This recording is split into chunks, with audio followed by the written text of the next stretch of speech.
Hello everyone, welcome back to my channel. I am Tulip Chilla and in this video I'll be telling you how to revise organic chemistry by the best way.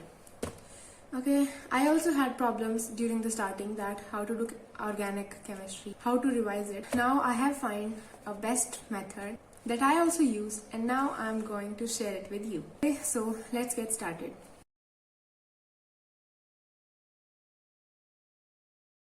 Okay तो first of all organic chemistry को revise करने के लिए firstly मैंने क्या किया था and क्या करना चाहिए आपको. Start with questions and specifically अगर बताऊं तो previous year questions. I had a book of PYQs. You can watch my chemistry book list video for more books. ठीक है, तो आप कोई भी प्रीवियस ईयर क्वेश्चन की बुक ले सकते हो या प्रीवियस ईयर क्वेश्चन ही आप डायरेक्ट कर सकते हो. क्योंकि जब मैंने लास्ट के मंथ्स में रिवाइज करी थी organic chemistry, I forgot everything and I was so confused कि मैं ऑर्गेनिक दोबारा से पूरी कैसे करूं. तो this is the best method. I am also eliminating these PYQs also. ये सारे PYQs मैंने रिवाइज करने के लिए एक बार किए, उसके बाद मैंने उनको हाईलाइट कर लिया था जो मुझे सेकेंड और थर्ड टाइम रिवाइज करने थे, and then I would revise only the highlighted parts, not other questions. और जो मुझे कुछ नया मिलता है मैं पेंसिल से लिख लेती थी या ये हाईलाइट कर लिया. इसी की क्वेश्चन है. इस क्वेश्चन में मुझे malic acid, tartaric acid, lactic acid, इनका फॉर्मूला नहीं पता था. ये मुझे इसी में करके पता चला तो मैंने वो कर लिया. अब देखो क्वेश्चंस करना क्यों इंपॉर्टेंट है, लेट मी टेल यू. आप चैप्टर पढ़ोगे या NCERT पढ़ोगे तो ठीक है, उसमें कुछ बातें होंगी या नोट्स पढ़ोगे, बट उससे आपका वो रिवाइज नहीं हो पाएगा जो क्वेश्चन में पूछा जाता है. तो प्रीवियस ईयर क्वेश्चन करके आपको ये आइडिया मिलता है क्या आ रहा है नीट में. तो नीट में जो आ रहा है वो आपके नीट के क्वेश्चंस करके ही पता चलेगा. जैसे lactic acid, malic acid, tartaric acid, इनका फॉर्मूला आपको पता होना चाहिए था. इस क्वेश्चन को सॉल्व करने के लिए क्या क्वेश्चन है, विच acid does not exhibit optical isomerism. अब ऑप्टिकल आइसोमेरिज्म कौन एग्जिबिट नहीं करता, उसके लिए या तो आपको नाम याद हो किसी का, but it is not possible. तो फॉर्मूला अगर आपको पता है तो ही तो आप ड्रॉ करके एंड देख पाओगे ना कि उसमें ऑप्टिकल आइसोमेरिज्म है कि नहीं. इसलिए इनका फॉर्मूला कहीं नहीं दिया हुआ एंड ये 2012 में आया है. तो कुछ ऐसी बातें जो आपको कहीं नहीं पता चलती वो आपको क्वेश्चन से करके पता चलती हैं, and specifically previous year question से करके पता चलती हैं. एंड सेकेंड थिंग, जब भी प्रीवियस ईयर क्वेश्चन करते हो तो जो भी नई बातें मिलती हैं उनको लिख लिया करो या सर्च आउट कर लिया करो. जैसे पीरियोडिक एसिड, इस एसिड का आपने नाम कभी नहीं सुना होगा शायद. पीरियोडिक एसिड एक एसिड है जिसका फॉर्मूला है HiO4. अब हो सकता है इस क्वेश्चन में इस पीरियोडिक एसिड के फॉर्मूले की जरूरत हो या ना, बट अगर ये एसिड एक क्वेश्चन में इसका नाम लिखा है 2009 में, हो सकता है दोबारा रिपीट हो और कुछ और क्वेश्चन हो जिसमें पीरियोडिक एसिड का फॉर्मूला आपको पता होना चाहिए. तो जो भी आपको नई बात मिलती है तो उसको सर्च करके मैंने इसी के ऊपर पीरियोडिक एसिड का फॉर्मूला लिख लिया. तो जो भी नई बातें पता चलती हैं उनको सर्च किया करो. तो first step is done, previous year question solve करने का and more other question solve करने का. आपके मॉड्यूल से या अदर बुक्स, बहुत सारी ऑर्गेनिक केमिस्ट्री की बुक्स भी आती हैं, उनसे मैंने आपको बहुत सारी बुक्स बताई भी थी अपने बुक लिस्ट वीडियो में. तो कहीं से भी आप ऑर्गेनिक के क्वेश्चन सॉल्व करो रिवाइज करने के लिए. अब देखो, सबसे पहले आपने क्वेश्चन सॉल्व किए तो आपको जो भी कुछ माइंड में थोड़ा बहुत याद होगा वो क्वेश्चन करते टाइम आपको याद आ जाएगा कि ये आपको याद है. और दूसरी बात आपको क्या पता चलेगी, जो आपको याद नहीं है तो आपको उससे ये पता चल जाएगा कि हो सकता है जैसे बहुत इजी लगती है आपको इलेक्ट्रोफिलिक रिएजेंट्स के क्वेश्चन, बट हो सकता है वो आप भूल गए हो. तो आपको क्वेश्चन करके वो बातें पता चलती हैं जो आपको नहीं पता. आपको दिमाग में लगता है आपको याद है बट आपको असलियत में याद नहीं है. तो क्वेश्चन करके आपको ये पता चल जाएगा क्या याद नहीं है. सेकेंड स्टेप आपको क्या करना है, you have to go through your notes और NCERT और any other extra book, your modules और whatever.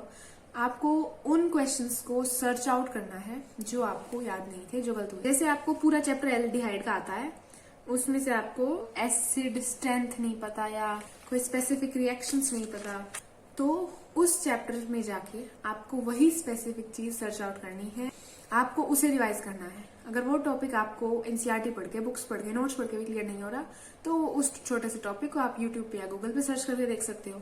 तो ये है सेकेंड स्टेप. जो आपने क्वेश्चन सॉल्व किए और उनमें से जो आपसे सॉल्व नहीं हुए उनको क्लियर करना है एंड अच्छे से याद करना है.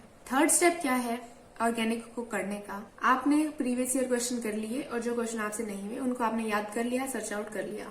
तो अब थर्ड स्टेप है एनसीईआरटी पढ़ने का। क्वेश्चन करने के बाद, उनको क्लियर करने के बाद आपको एक बार पूरी एनसीईआरटी पढ़नी है, पूरी ऑर्गेनिक की एनसीईआरटी पढ़नी है। Haloalkane, aldehyde, some basic वाला ऑर्गेनिक का चैप्टर, हाइड्रोकार्बन, क्योंकि बेसिकली वो तो दोनों तो 11th के थे, तो 11th के तो आप भूल ही चुके होंगे। अभी कुछ ही 8-9 महीने में नीट आने वाला है, तो यू मस्ट रिवाइज ऑर्गेनिक, क्योंकि ऑर्गेनिक से बहुत सारे क्वेश्चन आते हैं एंड एनसीईआरटी से तो डायरेक्ट क्वेश्चन आते ही हैं। You must master NCERT. NCERT आपकी टिप्स पे होनी चाहिए। ऑर्गेनिक की एनसीईआरटी बहुत अच्छी है। प्रीवियस ईयर क्वेश्चन करने के बाद आप एनसीईआरटी पढ़ोगे तो आपको पता चल जाएगा कितने सारे क्वेश्चन एनसीईआरटी से ही आए हैं। एंड एनसीईआरटी में जो भी नेम रिएक्शंस दी हुई हैं, they are the most important.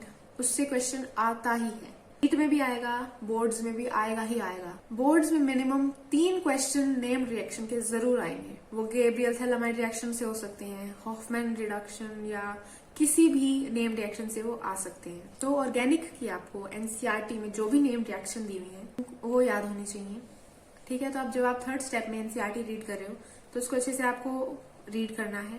और जो प्रीवियस ईयर क्वेश्चन आपको इस साथ साथ पढ़ते पढ़ते याद आ रहे हैं कि ये मैंने अभी सॉल्व किया था, ये पीवाईक्यू है, ये पीवाईक्यू है, तो उन पीवाईक्यूज को आपको रेड पेन से या किसी भी चीज से हाईलाइट कर लेना है कि ये पीवाईक्यू है। बिकॉज एनसीईआरटी को मार्क करना with PYQs is also very important for ultimate revision. Fourth step, आपने एनसीईआरटी मास्टर कर ली, आपने एनसीईआरटी को रीड कर लिया, उसको समझ लिया, उसको पढ़ लिया। ऑर्गेनिक के हैं 5-6 चैप्टर, 12th में तो बहुत सारे हैं, बल्कि 12th का जो एनसीईआरटी का पार्ट 2 है उसमें तो मोस्टली ऑर्गेनिक ही है।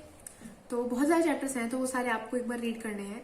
1 दिन लगा के, या बेशक आपके 2-3 दिन लग रहे हैं, सो मैक्स टू मैक्स 2-3 दिन अपने पूरे 2 ऑर्गेनिक को डू रिवाइज इट। तो फोर्थ स्टेप क्या है, एनसीईआरटी करने के बाद what you have to do is you have to separate named reaction.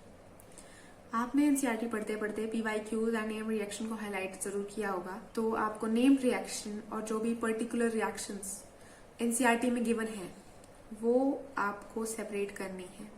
एक पेज लो, एक नोटबुक लो, उसमें सारी नेम रिएक्शन लिखो लाइन वाइज। हेलो एल्केन से शुरू हो जाओ, आयोडोफॉर्म और वटएवर, अमीन्स चैप्टर में भी 1-2 है नेम रिएक्शन, तो जो भी नेम रिएक्शन है उनको अलग कर लो, एक पेज पे लिख लो।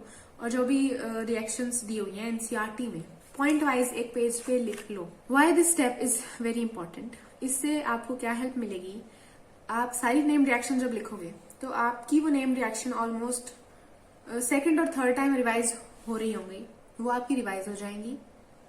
एंड एक पेज पे सारी रिएक्शंस ऑर्गेनिक की होना इज अ गोल्डन पेज।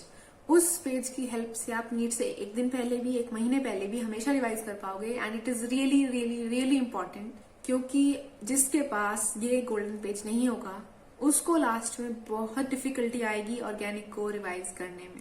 क्योंकि ऑर्गेनिक में आप और कुछ रिवाइज करो ना करो, आपका ऑर्गेनिक में बहुत कुछ छूट जाए। बहुत सारी चीजें होती हैं, रिएक्शंस के अलावा भी ऑर्गेनिक में बहुत कुछ होता है, भले आपका वो छूट जाए, लेकिन अगर आपने ये पेज पढ़ लिया नीट पे जाने से पहले तो आपके 5, 6, 7, 8 बहुत सारे क्वेश्चन ठीक हो जाएंगे, क्योंकि रिएक्शन से ही आते हैं क्वेश्चन। तो उस पेज को आपको जरूर बनाना है। एंड मैं तो सजेस्ट करूंगी इस वीडियो को देखने के बाद ही शुरू हो जाओ अपने ऑर्गेनिक रिवाइज करने में। तो ये स्टेप्स आपको तब फॉलो करने हैं जब आपको ऑर्गेनिक बिल्कुल याद नहीं है, जैसे 11th में करी थी, या नीट से पहले जब आपकी 12th खत्म हो गई है, बोर्ड से पहले जब आपका सिलेबस खत्म हो गया है लेकिन आपको ऑर्गेनिक याद नहीं है। तो ये स्टेप्स उस चीज के लिए थे कि आपने ऑर्गेनिक कर भी लिया लेकिन आपको याद नहीं है, तो ये स्टेप्स आपको फॉलो करने हैं, इससे आपको बहुत हेल्प मिलेगी। एंड इस स्टेप के साथ साथ जो मैंने स्टेप्स बताए, हाईलाइट करना, पेजेस अलग करना, अपनी एक रिविजन शीट, उस गोल्डन पेज को बनाना, ये जो मैंने साइड स्टेप्स बताए हैं ये हेल्प करेंगे आपको अल्टीमेट नीट से 1 दिन पहले वाले रिविजन में। इससे आपको बहुत हेल्प मिलने वाली है। So do follow these steps if you want to master your organic chemistry. So that is it for this video. That's what I wanted to tell you. Thank you for watching and all the very best. And I am very sure you will conquer organic chemistry after following these steps. So bye bye.